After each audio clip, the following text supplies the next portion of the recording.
I love finding an older house that I can renovate and turning into a beautiful dream home. Say you had $500,000. At that price point, a new house compared to an older house is going to be smaller with a smaller lot. That's why I love older houses. If you put in the work, you can have that equity in your pocket and you can have a bigger, more spacious floor plan in the end. Karen, your house is a perfect example. It looks like it hasn't had any updates done. If you were to update it, but leave the walls where they currently are, you're not adding the value you think. A buyer wants to see open flow.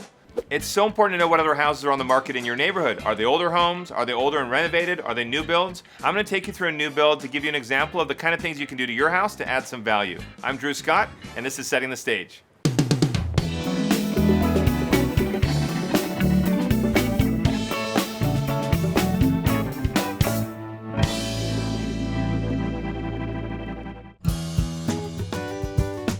If you look at this new build house, it's beautiful. It's really nice, but nothing is extremely high end.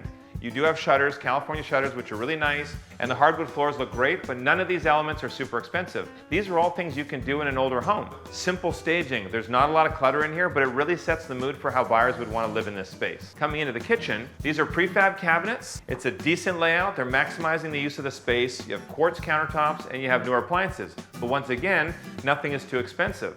You don't have to put a ton of money into every individual feature to sell a house for top dollar. In fact, it's not a good idea to do that, because if you overspend on renovating, then you're just going to cut into your profits in the end. Seeing as this is a newer build home, they thought ahead for function. This is a second living space, great for kids or watching movies. Well, a lot of the older houses in this neighborhood don't have features like this. So if you're renovating an older house, what can you add to be a big feature that would really draw buyers in? High ceilings, that's also another thing that a lot of the older houses don't have, but the potential is there. You can raise a lot of ceilings on the houses that are single-story homes in neighborhoods just like this. Every house needs to have a beautiful master suite with a beautiful big master bathroom. Well, this bathroom has a dual sink vanity, lots of storage, a big closet. It also has a water closet. Tucking the toilet away is always a great thing. In many communities just like this, older houses don't even have a master bathroom. So think of that function. What does a buyer want to have? Where do they want to go at the end of the night to relax? Into a beautiful, spacious master suite. This is what I would say should be your minimum size for a master bedroom. You don't want to have anything that's under 12 by 12 because that's going to start to feel too tight. Get a little bit more space, a little bit more breathing room, lots of natural light and light colors on the wall, and it'll make it feel like a beautiful retreat.